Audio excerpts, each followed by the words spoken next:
Hello guys, good day. Ayan, nandito naman po tayo sa loob ng kotse ng ating sasakyan at may gusto po akong subukan. Ako po ay nakabili sa online ng panglinis daw ng aircon.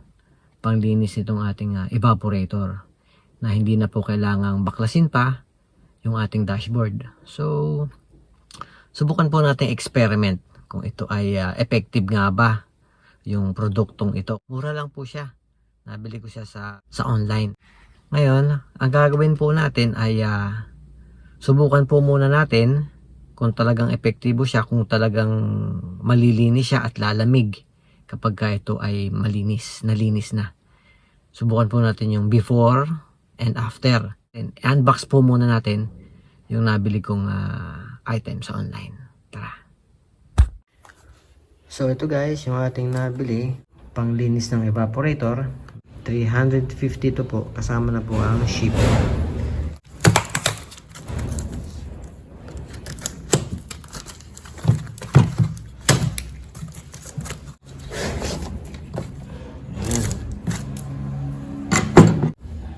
So ito guys, unclog aircon cleaner.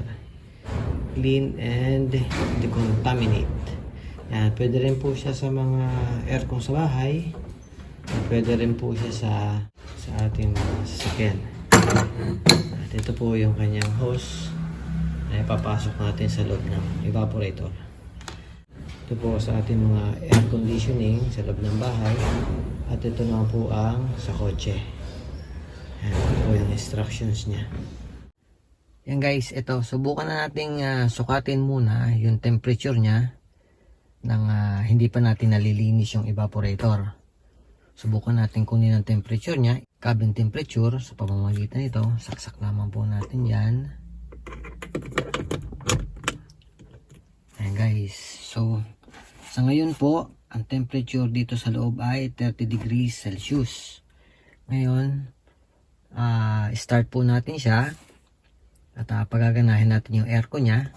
Lalagay lamang po natin itong thermostat sa gitna at yung ating fan ay sa number 2. Ayan, at susukatin po natin kung ano ang magiging temperature niya dito sa loob ng cabin, sa loob ng sasakyan, sa loob ng 10 minutes. Ayan, tapos meron din po ako ditong analog na pangkuha rin ng temperature.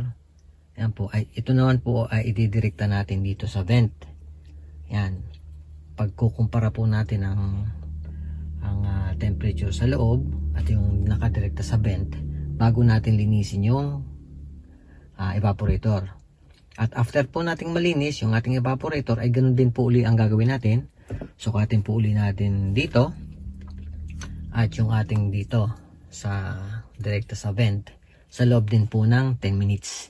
Tingnan po natin kung may pagkakaiba nga after cleaning yung kung lalamig ba talaga siya. Yan, para malaman po natin kung totoo nga bang kapag malinis yung ating evaporator ay mas malamig sa loob. So try po natin. Set up ko po muna. So ayan guys, nasa normal operating temperature na tayo. So pwede nating simulan. Ayan. Ngayon po ay nasa 29 degrees Celsius. At dito po sa ating analog ay ayan, halos isang guhit na lang din po bago mag 30 degrees. So halos parehas lang po. Ngayon po ay bubuksan natin itong aircon. Ayan, yung number 2 po fan natin. Ayan, at ito po ay lalagay natin sa gitna. Gumagana na yan guys. Hindi lang po kasi umiilaw itong ating aircon. Ito medyo napunti na po siya, pero gumagana na yan guys. Ayan. So ito po, select ko po yan ng 10 minutes. So start po natin. Ayan. Ayan siya. At ito po ay lalagay, didirekta natin dito sa vent. Ayan. Lagay po natin siya dyan. Ayan. Malalamig ang guys, hintayin natin kung ano magiging temperature niya sa loob ng 10 minutes. So ngayon po bumaba na, nasa 28 degrees Celsius na lang. So hintayin natin guys.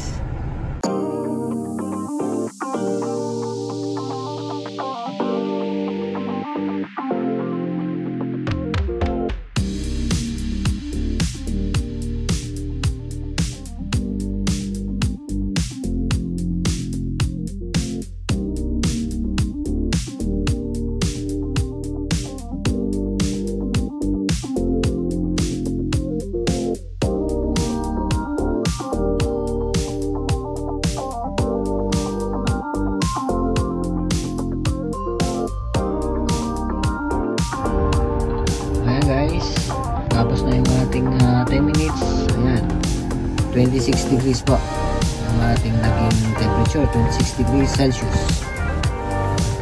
Tingnan din po natin dito sa ating analog kung ano ang temperature. So dito guys ay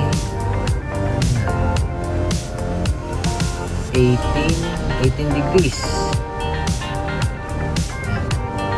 Ayan guys, 18 degrees Celsius itong direkta sa vent. Ayan. At ito nga pala guys ay sarado lahat yung ating mga bintana. Ano po? Sarado po lahat ng bintana sa harapan at sa likuran. Ayan, 26 degrees po and 10 minutes.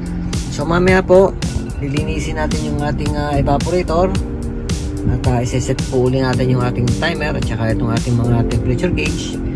At ikukumpara po natin kung ano magiging resulta ng paglinis natin ng evaporator. Kung same lang po ba yung magiging lamig niya or mas magiging malamig siya. Yan. So, try po natin. Ito nga pala sa Honda City 2009, 2011 onwards ay siguro po ay pare-pareho lang. I-press lamang po natin ito. So, yung kabilang yan.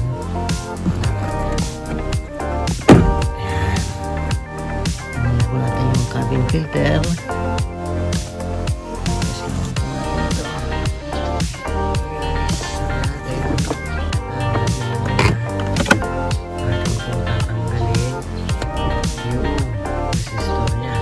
Tanggalin po natin yung dalawang tornilyo na yan. Tapos ito pong fan motor ay tatanggalin din natin para mas malapit tayo sa evaporator. Pagtanggal nito guys, itong ilalim natin nito para ma-expose natin yung fan motor ng ating aircon ay mapilawan po natin. Ayan.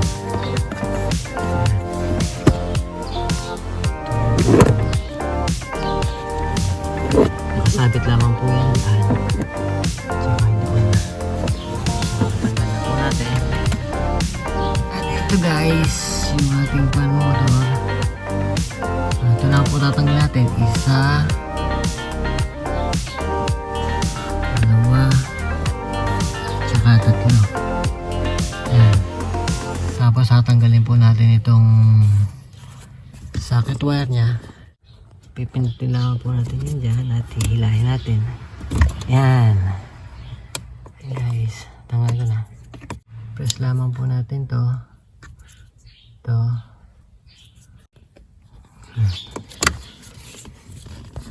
guys ay Phillips screw. Ayan, tanggalin natin. Ayan guys, tanggal na natin. Ayan.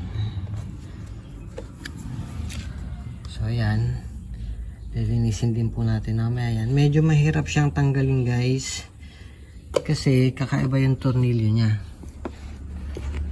Yung tornilyo niya kasi is ayan, star, parang Allen na star, hindi po siya Phillips screw. So ang ginamit ko na lang po is yung flat screw para tumama dito sa dalawang ito. Flat screw. Tanggalin natin to, dalawang tornilyo para hindi siya mabasa. Medyo mahirap tanggalin tong resistor na yan dahil medyo sikip. Ayan. So ito na yan guys. guys, natanggal po nila yan para hindi siya mabasa. Yan. Tabi lang po natin siya. Suksok natin dito yung hose para po tumagos dito. Pwede nga rin pala dito na lang kahit hindi pala natin tinanggal na yung fan.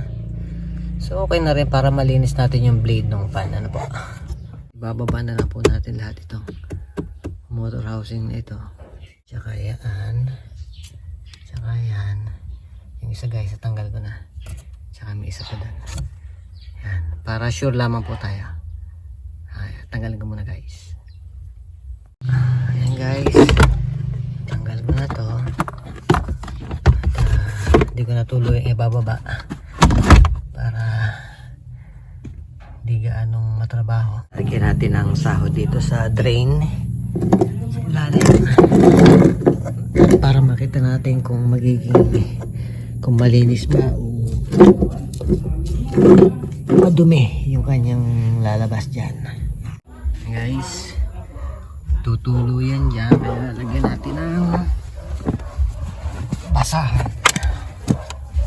Ayan, para hindi lang matuluan yung ating carpet.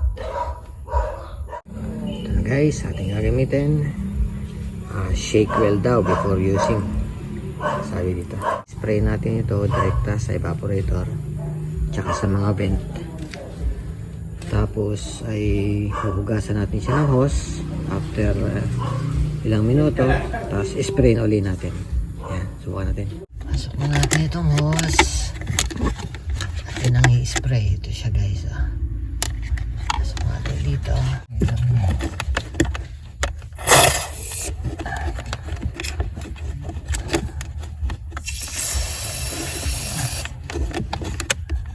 Ayan guys,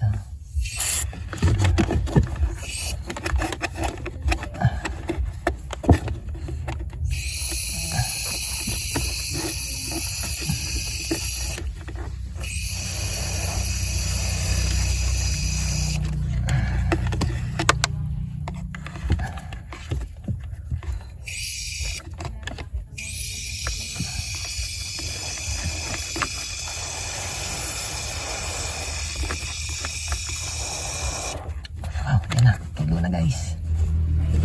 Yan.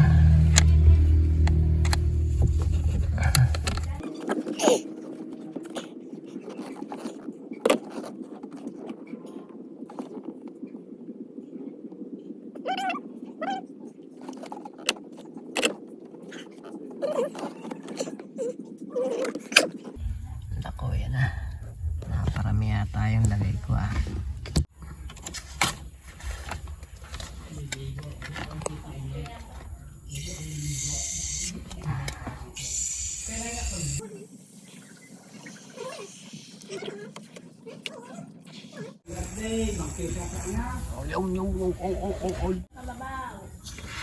Nako.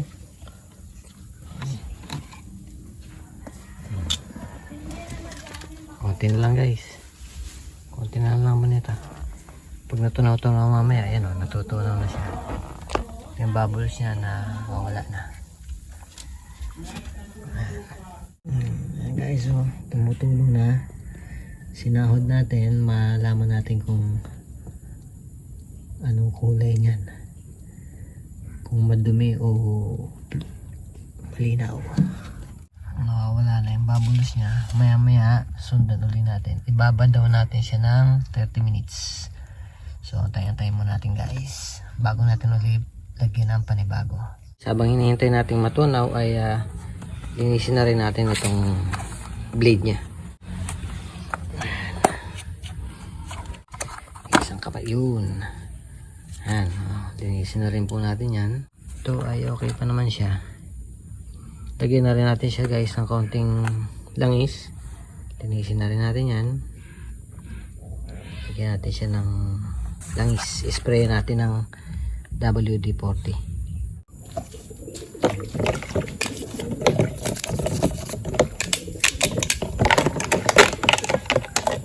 Yan guys, malinis na. At ito ay nalagyan ko na rin ng WD-40. Yan, mas lumambot na siya ngayon. I-groove siya dyan. Dapat lamang natin yan.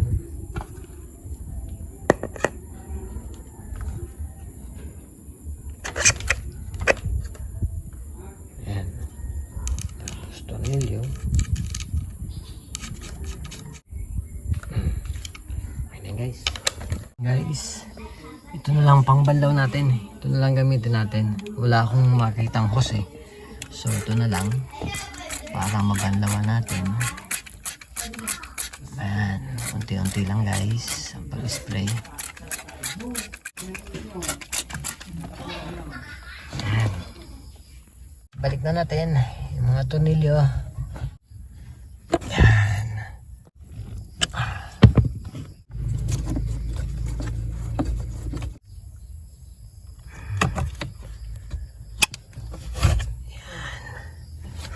Tapos ito dito.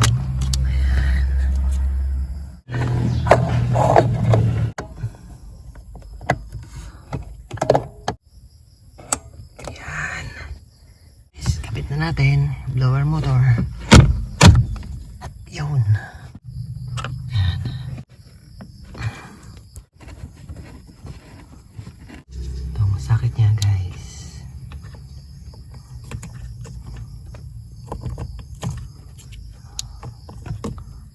Yun. Nalinis na po natin yung ating evaporator at naikabit na rin po natin lahat. Okay na po yan. Balik na sa dati. Ngayon po ay ating testingin na kung talaga bang mas lumamig ang ating aircon after nating malinis. Tayo ay nasa normal operating temperature na yung ating idle at subukan na po natin. Ito po same pa rin, nasa gitna yung thermostat, tapos na number 2 fan natin po, tsaka buksan natin yung AC. Ayan, ready na rin po. Ayan, 30 degrees Celsius tulad ng kanina, dito sa loob yan. Tapos naka 10 minutes na timer. At gagamitan rin po natin uli ng analog temperature. Ayan, so same lang din po, 30 degrees centigrade. Ayan, so try po. On natin. Number 1, number 2. Ayan, okay na, may hangin na guys. At on natin. Ayan, lamig na siya. Start na natin yung timer. Ayan. Tapos lagay na po natin itong, ayan, lagay po natin siya dyan para ma-check natin yung analog na temperature. Guys, hintayin natin 10 minutes. Tingnan po natin ang pagkakaiba nila. Ayan, bumaba na kagad, nasa 29 degrees na kagad. Time lapse ko guys ha.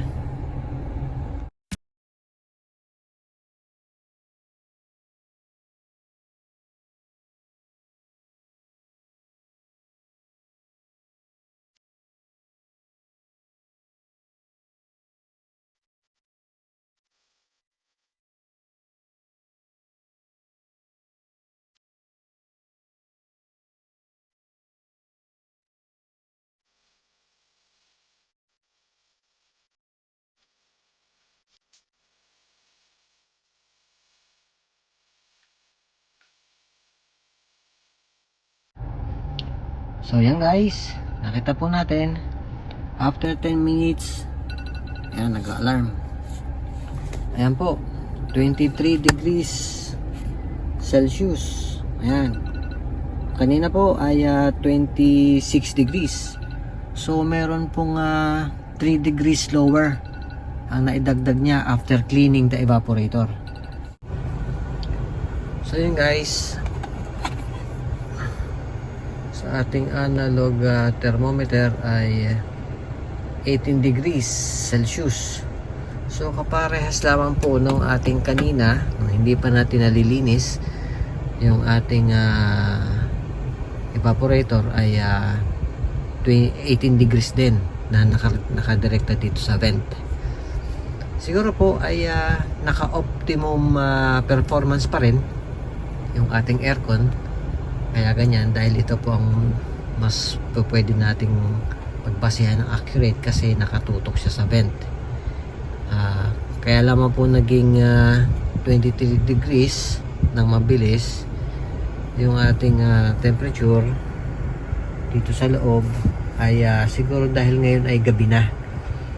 So mas mabilis niya pong napalamig itong loob ng cabin kumpara kanina na medyo umaga pa, na medyo matagal-tagal niyang napalamig itong loob ng sasakyan. Ang pagkakaiba niya guys ay naging mas presko na yung hangin na lumalabas dito sa ating mga vent kasi nga ay mas nalinis natin siya at nawala yung amoy usok, nawala yung amoy daga, nawala yung amoy alikabok. So yun ang malaking pagkakaiba niya guys paglinis natin kanina ng evaporator.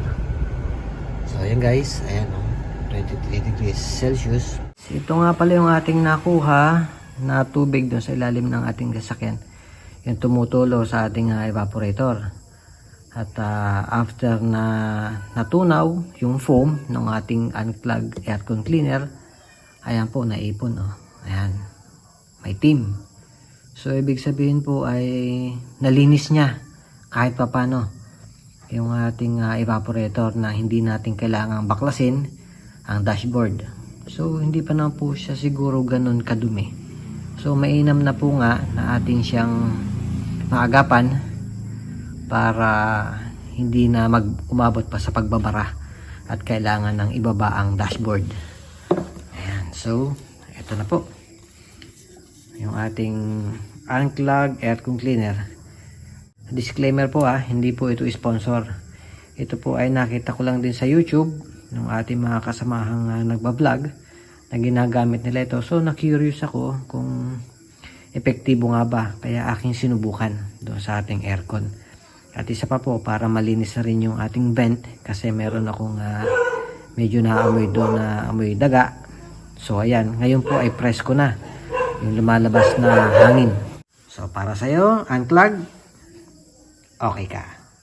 Thanks for watching guys and God bless.